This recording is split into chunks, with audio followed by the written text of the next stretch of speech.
Welcome to this episode of The Wolf and the Shepherd. Today we're going to be talking about the band U2 and more specifically the album The Unforgettable Fire. So, as typical, once again, I get thrown into something I'm not all too familiar with, which is fine. I mean, I like learning things. I'm a big U2 fan, but not huge. And when the Wolf presented this, hey, let's talk about the YouTube record, The Unforgettable Fire, I'm like, okay, so what songs were on that? Was one on that? Because I don't quite remember exactly what songs were on that. He's like, oh, no, let me educate you. So I'm about to get an education on the band U2. Well, the album The Unforgettable Fire came out in 1984. It came out at maybe an unpopular time for guitar bands. So when was that? Well, back in like the first part of the 80s, Yeah. It was still very much a very new romantic, the end of new wave. You think of some of the bands in England who were super popular at that time, The Jam. They were still ending that kind of new wave type era, but you still had the new romanticism. You had like Depeche Mode and Duran Duran trying to find their way, but guitar-based bands were not at that point. They didn't really have much of a medium. Most of the radio stations, they wanted to play popular music. So if you were a little bit alternative, they weren't really up for it at this point in time. And of course, even back in those days, what alternative rock came out to be in, of course, the 90s was so much different than the 80s. So you had the new wave, what they call it, now we call it retro. Right. So you didn't have too much of that back then. But then you had these bands that had these sounds. And of course, we've talked about the Smiths, and they're always punted into that category. But I never really considered the Smiths and U2 in the same category, but maybe they were.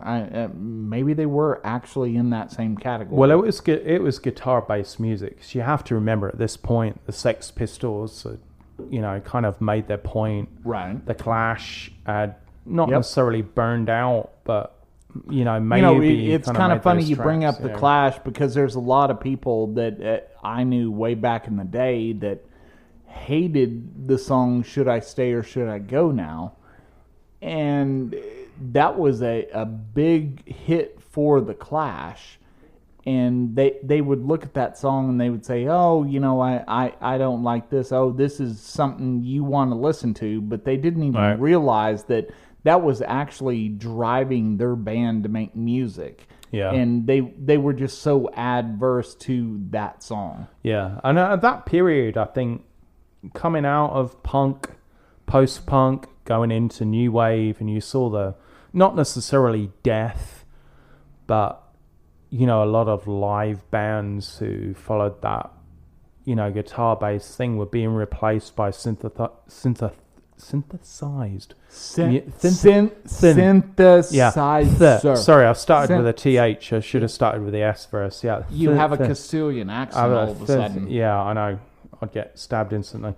But there weren't that many bands at that time who could sustain a guitar sound.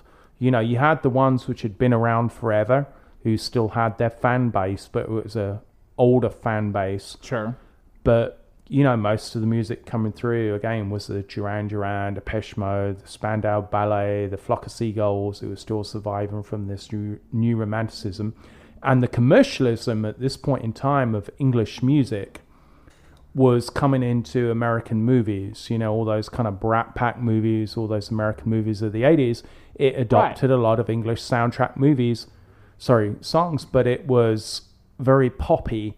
There wasn't much room for, guitar-based bands to find that much of a niche at that point, especially given the record companies pretty much told you what you needed to release, when it was going to release it, and they sold you out on your song's going to be in this movie. Well, sure, because the record companies controlled all that back then. Yeah. And now we're in this era that the record companies do not control what gets released. We're in the era of YouTube. We're in the era of Spotify. We're in the era of Apple Music. We're in the era where the independent artist, if they put something out, they can create their own following. They can use social media. They can say, hey, listen to this. And somebody listens and they tell 10 friends, and those 10 friends tell 10 friends. And next thing it goes viral. That's one of the things.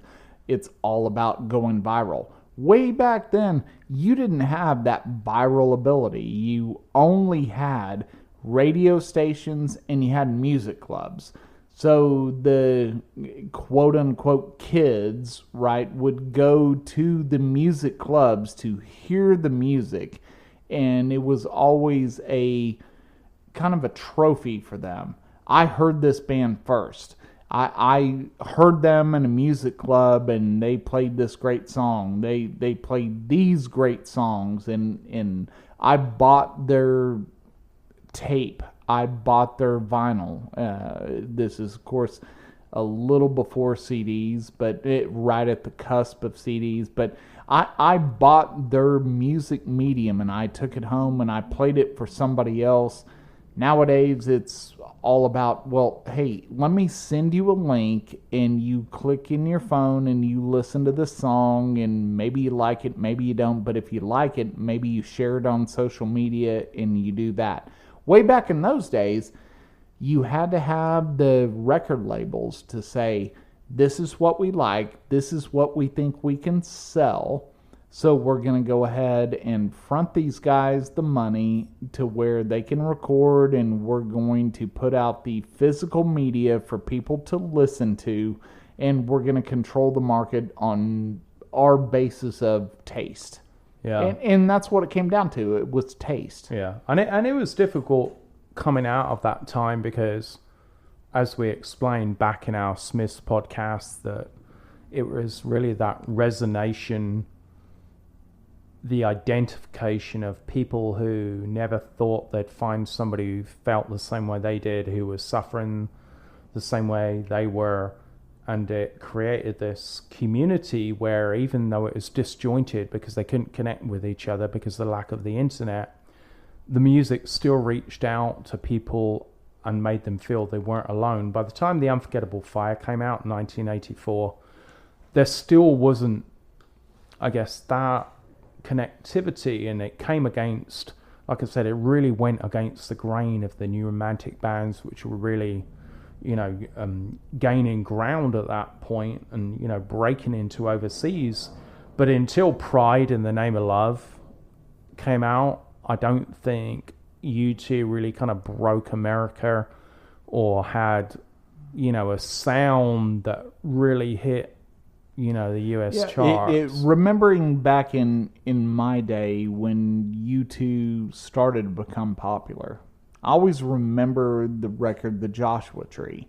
Mm-hmm. And that was one of those that whenever you talk to a friend and you talked about bands and you said, oh, I like U2. Have you ever heard of U2? Well, no, I haven't heard of U2. And you say, well, you got to listen to this record. And it was always The Joshua Tree. Yeah. There was nothing before The Joshua Tree in my circle of friends that we really heard of out of U2. It was always The Joshua Tree. And even to this day, I see, some of my friends on Facebook or on social media, or even the friends I still talk to that it came from, way back in the day. It was always The Joshua Tree. That was the beginning for U2 in the United States. Yeah. But before The Joshua Tree, we had The Unforgettable Fire. Yeah, and we had, the first U2 album we had was Boy, which released in 1980, October 1981, and War 1983. And a lot of people might remember War by U2, famous for the song Sunday Bloody Sunday. Great song. Which is a very politically based song. Please don't sing it. Oh, Please don't sing it. You should be asking, please don't play the drums. Please don't sing it. I could see that look in your eyes right now. You wanted to start singing the song. Please don't sing it. It's going to happen on one of their other episodes. But, I mean, their albums started changing from religion to politics a little bit. The actual opening, when you go from Between War and Joshua Tree, when you have Live at Red Rocks Under a Blood Red Sky, he introduces the song. This is not a rebel song, as in this is not about, the people rebelling against, the British Army in, Northern Ireland. It was about something completely different. And when you listen to those lyrics, Sunday Bloody Sunday, again, the last part of the song, I mean, it's purely religious. I mean, they still keep that religious angle, about, and the battle's just begun to claim the victory, Jesus won. I mean, it's still a very, very religious song when it gets into it. And I think the shift to the Unforgettable Fire was like, if you could have had a band which maybe had a direction of, okay, we're going to be kind of religious, we're going to sing a little bit about love, but now we've had some DMT and we're going to kind of like sing about something completely different. I mean, I think the Unforgettable Fire, when it came out, it was the first album that was recorded in just a one take thing, not in recording studios, just in empty churches. And they just wanted to record the sounds in there, and that maybe the echoes of what people were hearing in those songs meant so many different things to so many different people, that it was the most, regardless of the previous albums and their religious songs, this was really the first spiritual album that people could connect to it and actually feel the reverberations through those churches, through those stone walls, as opposed to through the lyrics, because not many of the lyrics on the Unforgettable Fire through any of the songs are really that particularly religious compared to the previous three albums, but it is the most spiritual album I think they have ever done. I'm wondering, sitting over here in the United States, when all this went on, and you have a band like U2 that comes out and they're starting to put music, getting close to the mainstream, and you've got some Americans listening to it. I mean, as an American, I look at that as a dream come true for a European band. Right. But most Americans do not understand the struggle between Ireland and England and the IRA and all of this stuff. And I've talked about Rage Against the Machine before, where you've got a lot of politically charged lyrics in there. You got a politically charged band, and even though that had to do with America, most Americans didn't even understand what Rage Against the Machine was talking about. So now you have U2. They're talking about some religious stuff. They're talking about some politically charged things. And most Americans, we sit in a bubble. I mean, we're over here in our bubble. We kind of sort of care what's going on beyond our borders, but let's be honest, we're on an island here. I mean, it's a big island. It's a continent. But we're on our own island, and as long as some of those things don't affect us, we don't really care. Was there something that we were just listening to the melodies? They were good musicians, and we were singing along with these songs that were, slanting one way towards the IRA, and we didn't even really know what we were doing over here.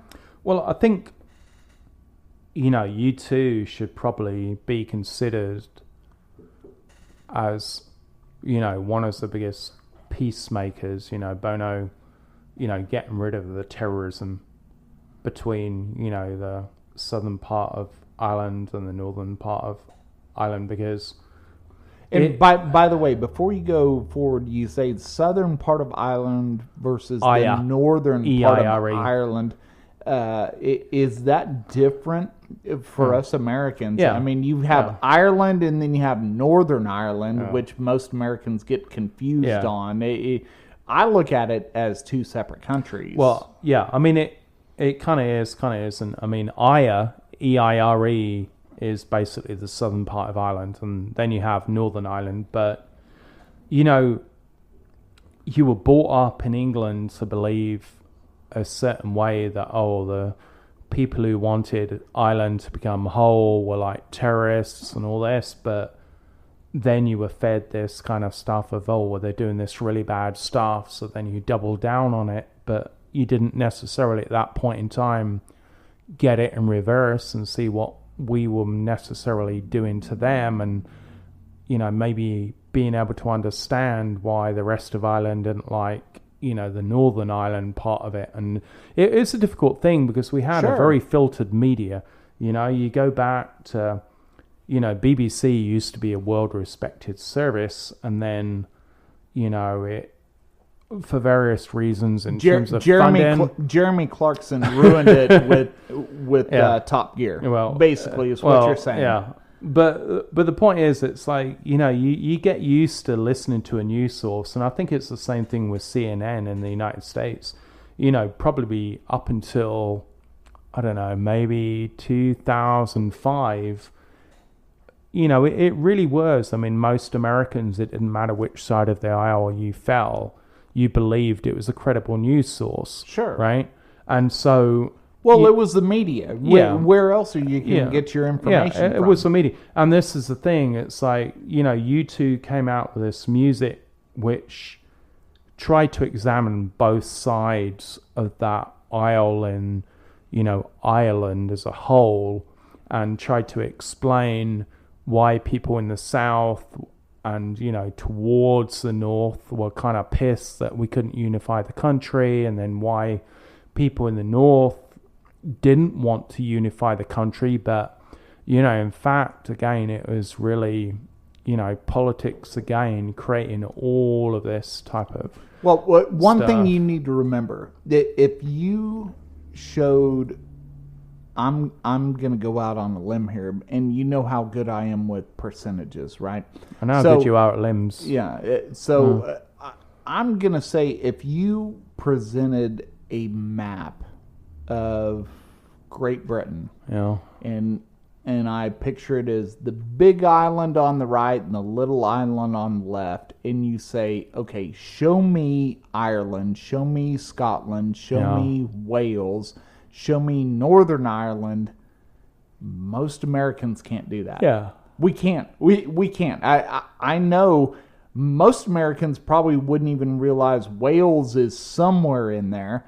I know kind of maybe where Northern Ireland is. I know Ireland's floating around in there. I know Scotland's somewhere up in the north, and that's why they had the wool wrapped around them, because it's colder up there.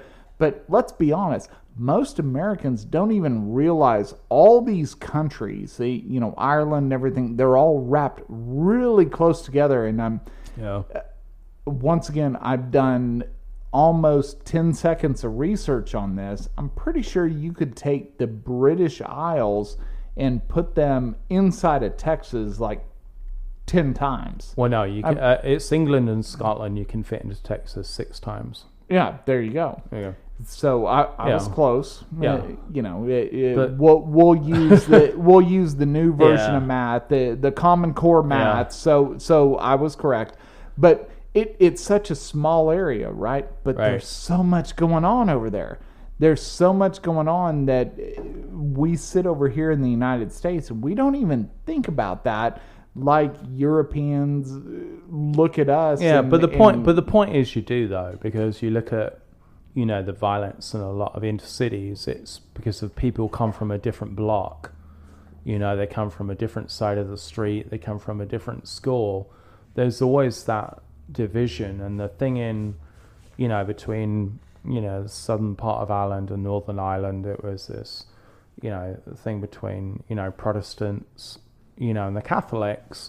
But the division had been created by the church, because the core belief is still Jesus is Lord, Jesus came in the flesh, Jesus is my Lord. But somehow the politicians had hijacked the message of the church that, your belief will be squashed if you don't fall into these political lines. And, going with U2 going into the Unforgettable Fire, the first 3 albums, Boy, October and War, again, very religious and gauging more politicism. Now back up. When you say very religious, what do you mean by very religious on these albums? Well, I mean, like, pretty much hymns. I mean, you listen to the early U2 songs, and I mean, it's like hymns almost. I mean, like old school. Yeah, oh much, Lord, my God, oh my goodness, an awesome wonder. Yeah, I mean, it's like singing songs in church. Well, I mean, you have to remember at the end of every U2 song, they sing the Psalm 40, kind of, how long to sing this song. At the end of every album they have done, like, forever.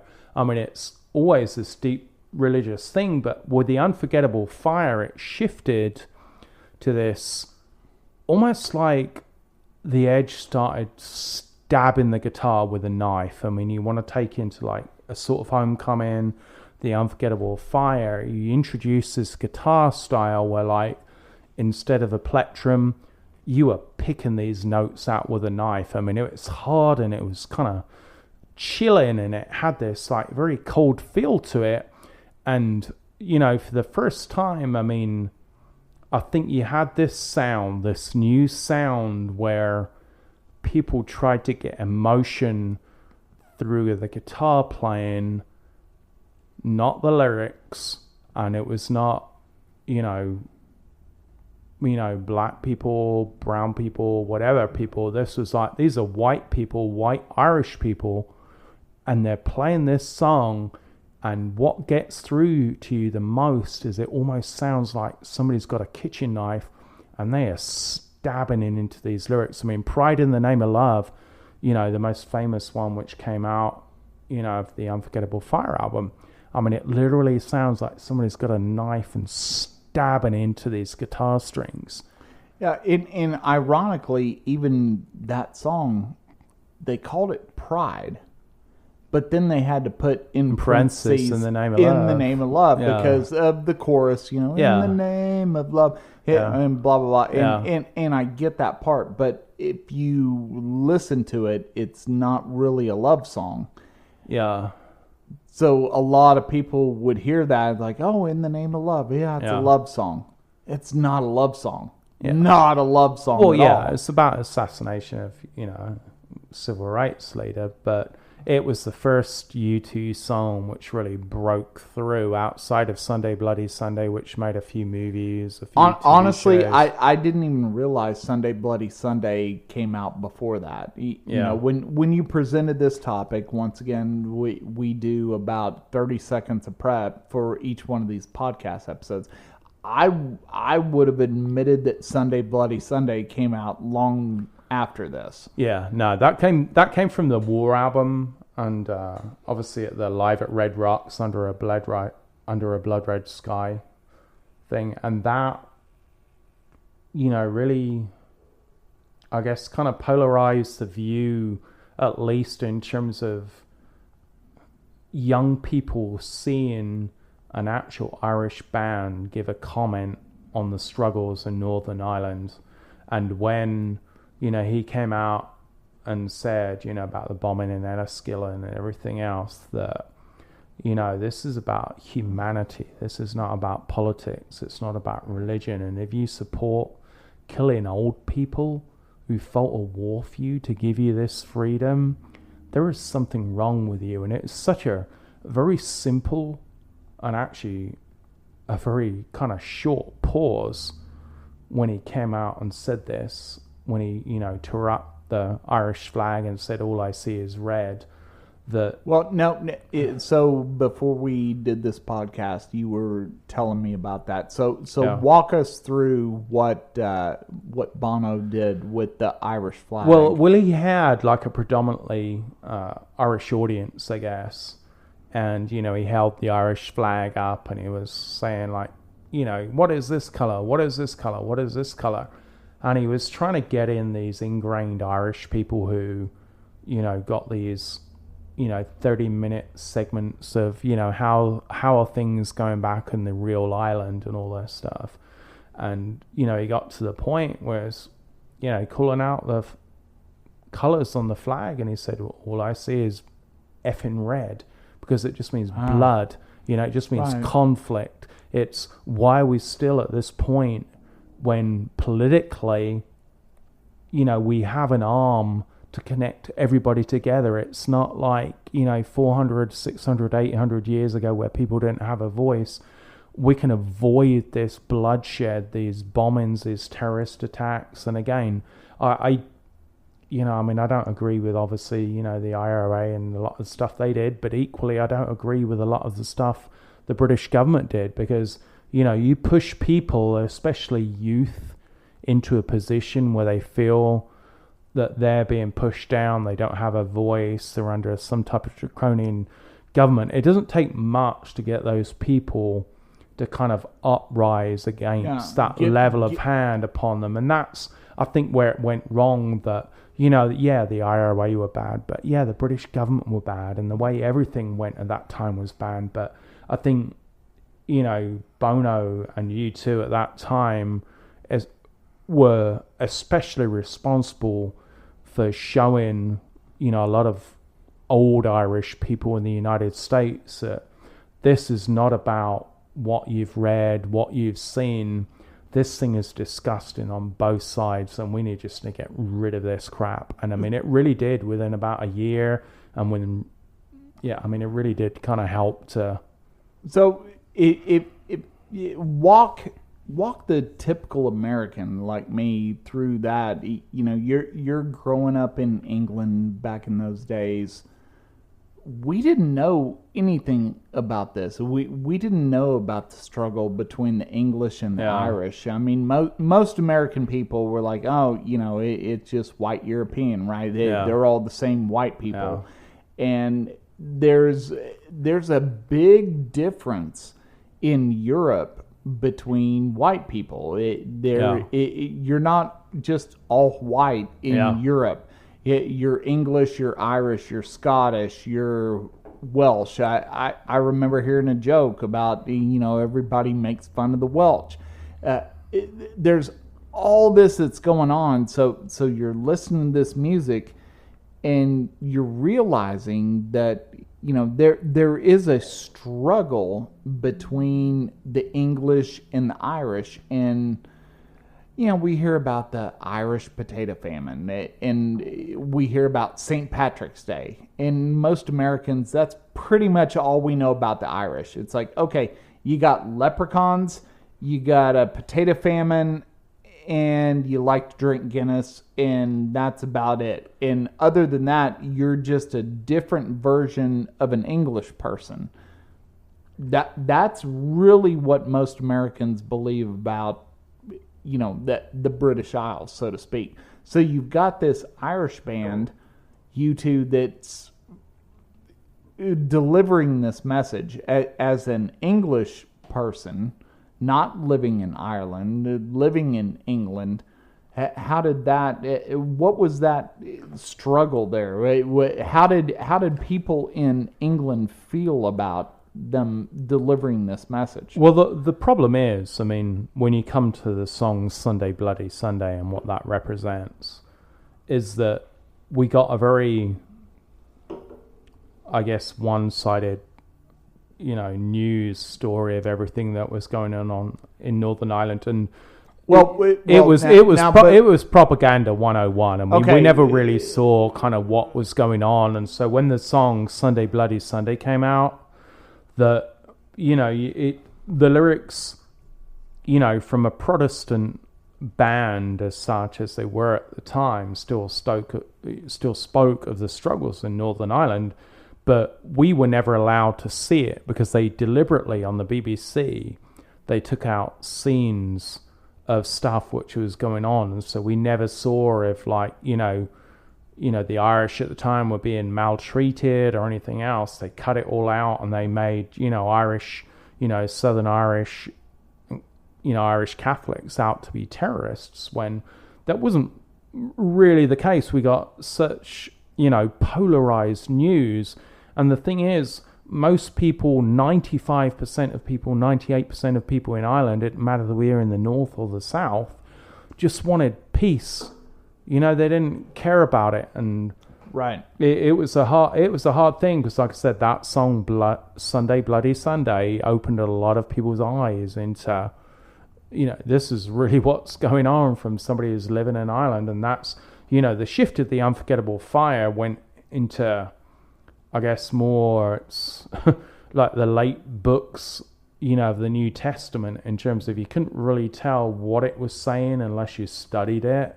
I mean, it was still very, very, very political, but right, you had to understand it was going from a rebel stance to a point of, we've got to smooth this over, otherwise this is going to be almost like a civil war for the next 100, 200 years. Do you think U2 did a good job of trying to smooth it over, or did they stir up the pot? I think they did. I mean, I think... they think they did what? I think they did a good job in terms smoothing it? Yeah, because they still kept, right up until maybe Actung Baby, they still had a lot of songs which were very religious. And you have to understand, as an island, regardless of how you separate it, Ireland is very religious. Between the Catholics and the Protestants, you've got a heavy number of people who believe in God and believe in the will of God, regardless of how it takes us to get to a certain point. It's validated by God. So, I mean, it was a musical kind of scene which was trying to almost escape Ireland in a way. It tried to get to England to explain what was going on in Ireland, and then it go to America, which had this very polarized and very terrible, actually, stuff that they made out that Irish people were being massacred. It was some kind of genocide, when it really wasn't that. But there were people going around in Irish pubs with collection bags and let's gain up some money to buy some hand grenades to blow up the British army. And the truth is, it's somewhere definitely in between. I mean, the British weren't good, the Irish weren't good. I mean, it was a very kind of a... Well, look, I mean, we're looking at that in today's politics in the United States.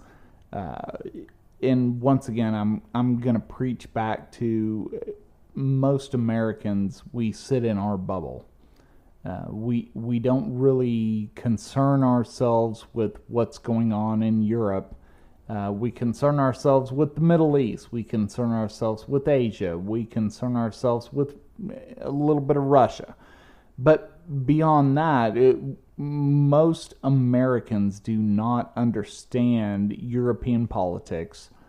Most Americans don't care about it. Most Americans would look at a band like U2 and say, oh, they make good music. I remember the movie, and I think I've actually brought this up on a podcast before, the movie Blown Away. Love that movie. My wife doesn't understand why I like the movie, because, spoiler alert, the dog dies in the movie, and I truly hate any movie where a dog dies. I totally hate that. But I remember Tommy Lee Jones is playing a IRA person in that movie, and he kills a dog, and I hate that part of the movie.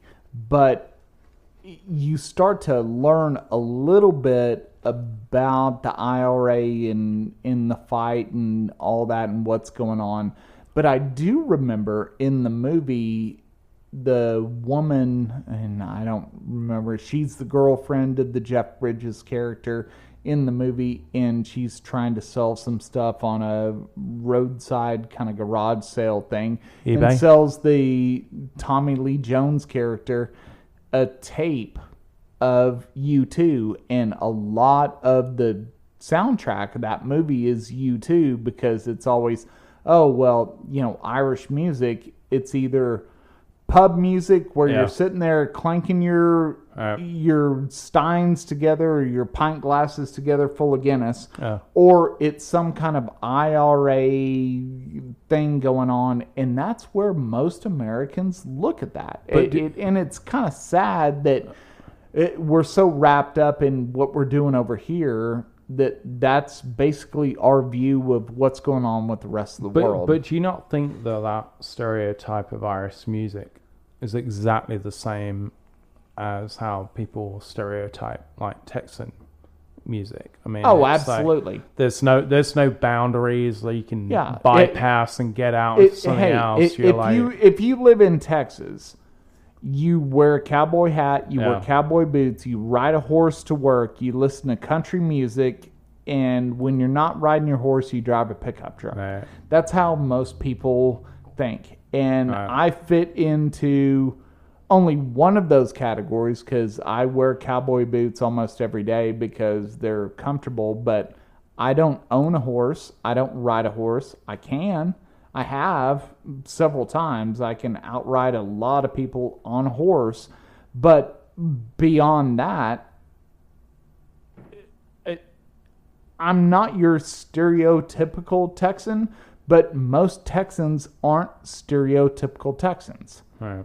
And stereotypes just kind of get out there and everybody believes that. And especially when there's an ocean separating another country, another island, another continent, most people get confused and like, well, that must be what's going on there.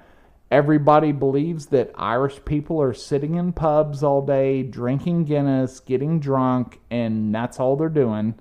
British people are eating terrible food and, talking with a snooty accent and bowing down to the Queen.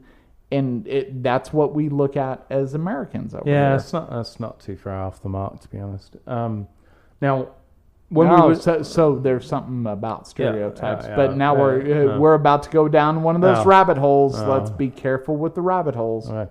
Now, before the podcast started, when I said to you, I want to introduce the Unforgettable Fire album, and I said that it really shifted guitar-based music, I guess, among a very popular tract of new romanticism, like with, again, Duran Duran, Depeche Mode, and everything else, that, it was almost a beacon in a way because we didn't really have too many outside of Queen and U2, too many arena bands that were really kind of making that music. And with Queen, it's kind of weird when you go back to some of their songs like Fat Bottomed Girls and I'd Like to Ride My Bicycle and all this type of stuff. Kind of, well, yeah, I like the song, but I just don't know where you're going with it. But with U2, I mean, it changed. I mean, I think once they got out of that War album and went into the Joshua Tree, and when it hit the American market, things changed a lot. Because within a year, they had Rattle and Hum, which was their tour of the United States, and it was out in the movie studios. But you said like that From Actung Baby, like One is like, and that was 91, and then they went back to electronic stuff. I mean, I remember hearing the song One, and quite honestly, if you had to pin me down and say, give me your top 10 songs of all time, One by U2 is going to be on there. Right. My wife knows that. She knows I love that song. I hate the cover versions. Let's be honest. I hate the cover versions of One. I've never heard a good cover version of One. Yeah, and you're not going to, because you're never going to hear a good cover version of that song. But I think back to that song, and I think, what a great song. But what's your favorite lyric in that song? God, they're all so good. I mean, I'm sitting here and I'm playing the song in my head. I learned how to play it on the guitar. I used to play Son, tell you mine. It's like I asked you to enter, and then you make me crawl. and I Can't Keep Holding On. I mean, it's such a great song all the way through. And even, when I was younger and I heard the song, I liked it. If you ignore the lyrics and everything else and just take it at the melody and everything, it's a great song.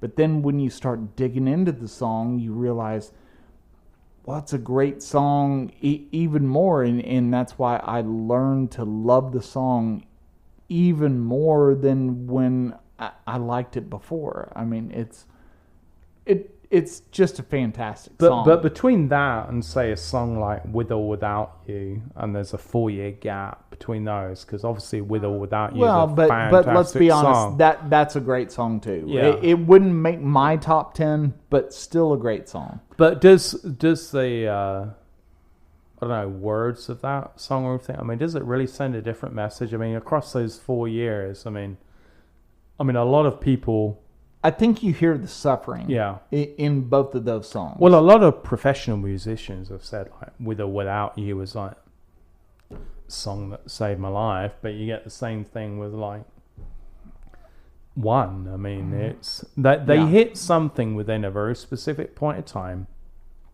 where they shifted from religion and politics to love, and they really captured love. And then they moved on, and then they lost us all. Remember, they shifted back to politics. They got a lot of fans because they shifted to that mainstream of music. And then once they got a bunch of mainstream fans, and then they went back to politics, everybody got confused.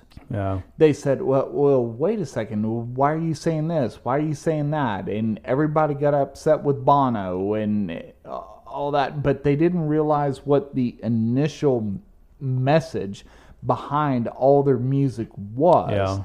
All they heard was, like I said before, in America, it was always the Joshua Tree was that kind of quintessential album. Right. And we didn't hear anything before that. We didn't understand what was going on with European politics. We didn't understand the British Isles. We didn't understand any of the Irish stuff. We didn't get that. And then once U2 got popular, then they said, okay, well, now we have a voice. Now we've got people's attention. Now that we have their attention, let us explain what we were trying to say. And then they began to get ostracized. And I don't remember, was it Octoon Baby or there was some tour that they did, and it was all about putting videos up on the screen. They were one of the first bands. That was the band after Zooropa. The Zooropa album. There you go. Yeah. It was Zooropa, where you'd go to the show and they would put these videos on the screen, and most Americans were like, I'm just coming here to watch a show, and they're doing all this, and I think the Edge mostly drove that album, that Zooropa tour, because he sang, I think the only song or the first song they released off that album was like a Lemon, and he sang the lyrics on it. And the music video where the women came in and rubbed his face or whatever it was? I do remember seeing that. If I was going to do a video, that's what I'd probably do, get some women to come and rub my face. But no, for Mactung Baby, I mean, you think the opening song on that album was The Fly. Do you remember that? I mean, it was a very harsh intro. I mean, from like the previous albums that had gone before. Because remember, where they went through that kind of westernish sound of like Joshua Tree, Rattle and Hum, and then they went into this hard, almost German electronic sound. And The Fly song. And they all of a sudden started losing fans because they switched their genre a little bit. They said, hey, we're going to start throwing stuff in here. There were some songs on the album like Ultraviolet and that stuff, which to me, I mean, like, was absolutely fantastic. And I thought they actually gathered that, because I think Brian Eno might have still been producing their albums at the time, and he was like a guy responsible for like Kraftwerk and all this other stuff. And I kind of got why, especially with The Edge, why they got into that type of sound. But after that At Tongue Baby, I really disconnected. I did not. I did too. not. I did too. I remember I've only seen U2 live one time, and that was at the Dallas Cowboys Stadium, the one that we have right now that we call Jerry World here. Friend of mine called me and said, "Hey, I've got 2 U2 tickets. My wife can't go. Do you want to come see U2?" I'm like, "I've never seen them live, but yeah, I want to come. I'd love to see them live." And saw them live. Muse opened for them, and we're not going to go down that rabbit hole, but I'm sorry, Muse sucked. It was horrible. We actually went outside because it was so terrible to see them live. And I was watching it and hearing the older songs, the Joshua Tree songs and everything. I truly enjoyed that. But even in that show, they were putting up the political posts and the political videos and trying to explain where they came from. Still a good show, but then you start to disconnect a little bit from them. You do. Yeah. I mean, I lost the politics past At Tongue Baby. Like I said, it had a heavy German influence, Kraftwerk influence that, I could understand the sound, and like the song One, I mean, perfect freaking song. So let me ask you this. Your son is young, and when he gets to the point to where you would say, "Xander, I want you to hear U2," what song do you play for him to introduce him to the band U2? This would be a funny answer, because if you weren't asking that about my son, it'd be a different matter. But I think October, from the album October, just because it's purely a piano-based song. Okay. It's religious. It's kind of slow, but it kind of tells you how they felt at that time. I mean, it was in between, Boy and War, which you had a very kind of, again, like 9 out of 10 songs being religious, and then you had War, where a couple of religious songs, but the rest were political. I think the October album, that thing before they actually broke through, if you wanted somebody to actually examine the lyrics or what that song was about, I think you could have got early U2 from that. Now, later on, I will go to the Unforgettable Fire album and A Sort of Homecoming, the opening track on it, just because it's so long. I mean, it's like 5 minutes, 28 seconds, which, again, when we went back to the REM Losing My Religion thing, it's like, record labels do not want you recording songs which last too long. Right. And we've also talked about Smashing Pumpkins, and I've thought about the Melancholy and the Infinite Sadness album, and honestly, my favorite song on that whole record is the opening track, where it's just... and they call it Melancholy and the Infinite Sadness, and it's just music, and you sit there and it's great. Well, we've agreed if Beethoven was still alive, he would cry that he didn't write that opening track. True. I mean, he absolutely would. But I think with U2, I think it came out of a point where nobody in the United States heard of maybe the first 3 albums for the most part.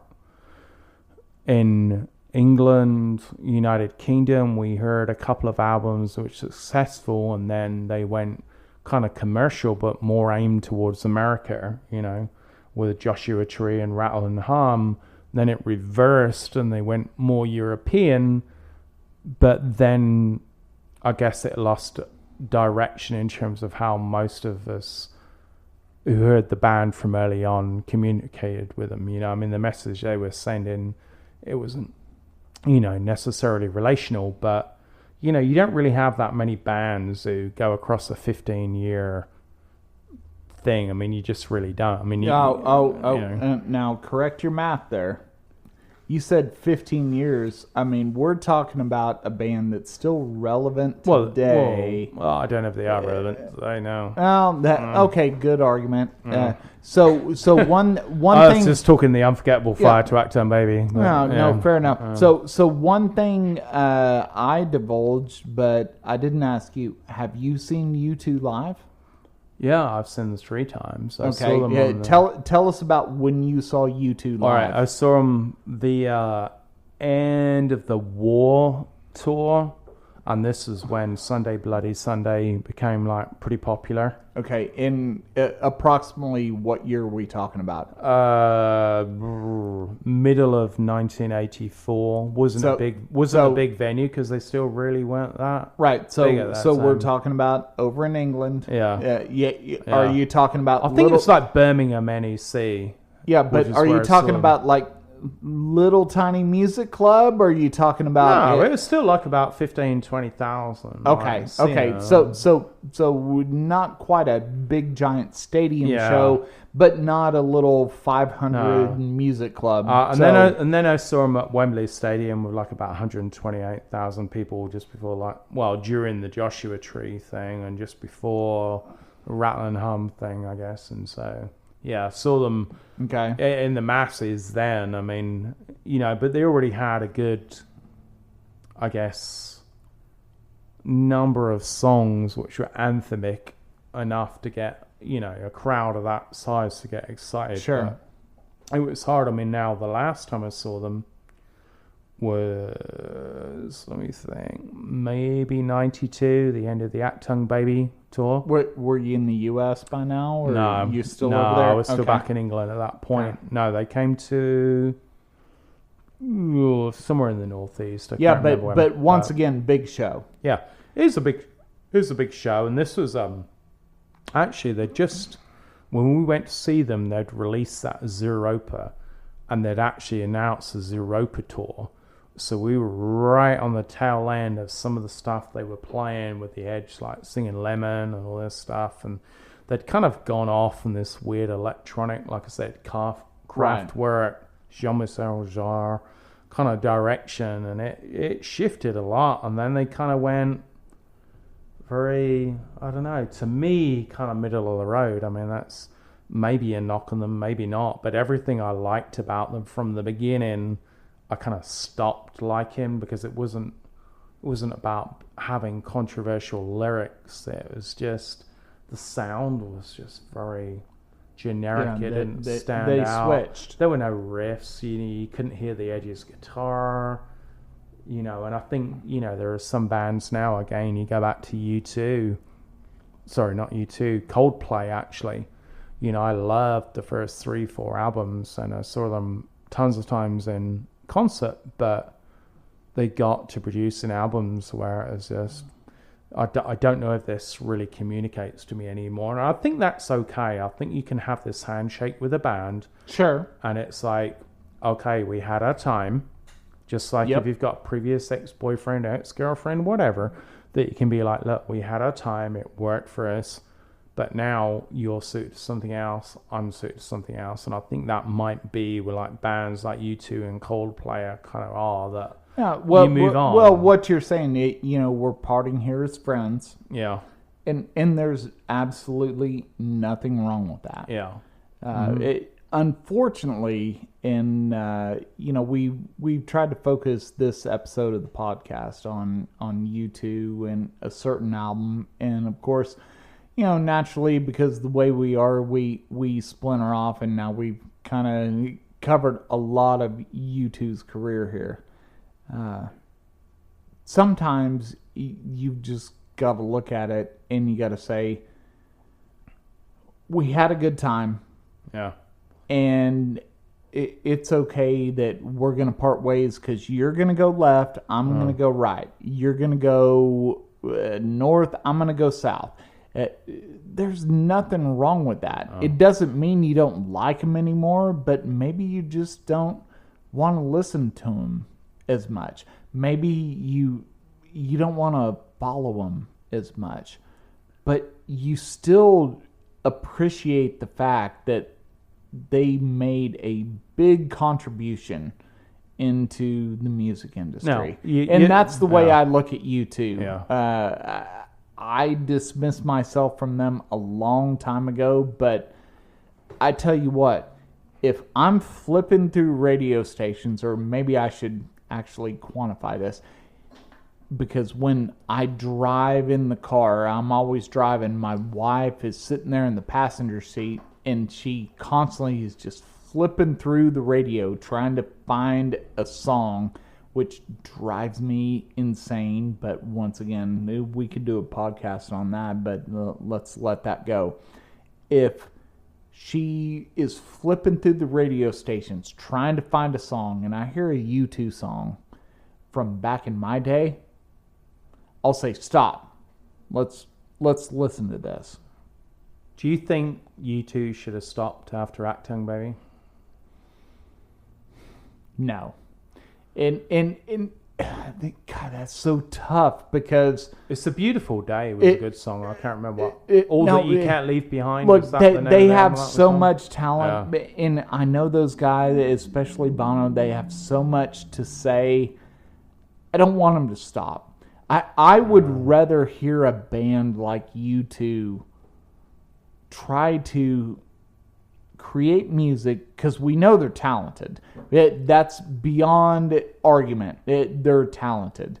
I would rather hear a band like that put out a mediocre song that has a great message than somebody that has zero message put out a song and get people to just try to buy into crap. But do you listen to their music over their... Sorry, lyrics over their music? Would you say? Have you listened to the average U2 song? I do. I do, but would the normal person today actually dig into the lyrics?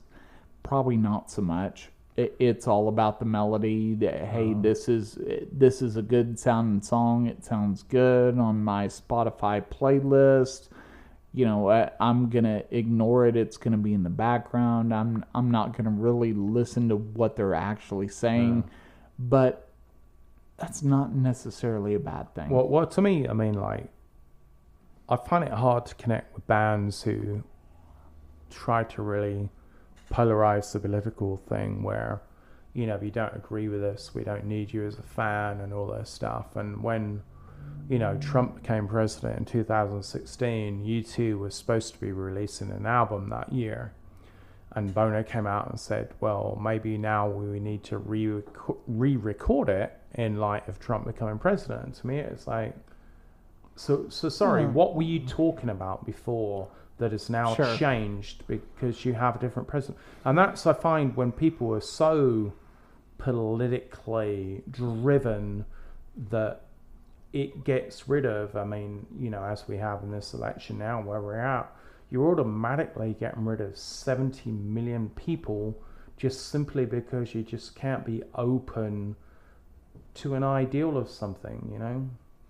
Well, artists are artists. And we have to understand that artists are artists, and they're going to put their opinion, they're going to say, hey, here's what I want you to believe. So can we not go back to Depeche Mode's People Are People? People are people, so why can't it be that you and I should get along so awfully? I mean, why does it have to be? 40 years later, we just simply can't take that message. There's a lot of people probably listening to this right now that aren't even familiar with that song, but it's the same thing. That the popular culture, the social media and everything has sullied people of how they should believe. And you know, here we are, you and I both. We want people to listen to music, look at art, read books, do whatever it is, and formulate their own opinions. We're not sitting here trying to tell you what to believe, tell you what your opinion should be. The main message behind this is figure it out for yourself, but enjoy good art. And whether it's visual art, whether it's music, whether it's movies, whatever, that's what we're looking for. So, with that said, thanks for tuning into this episode of The Wolf and the Shepherd, and we will definitely catch you on the next one.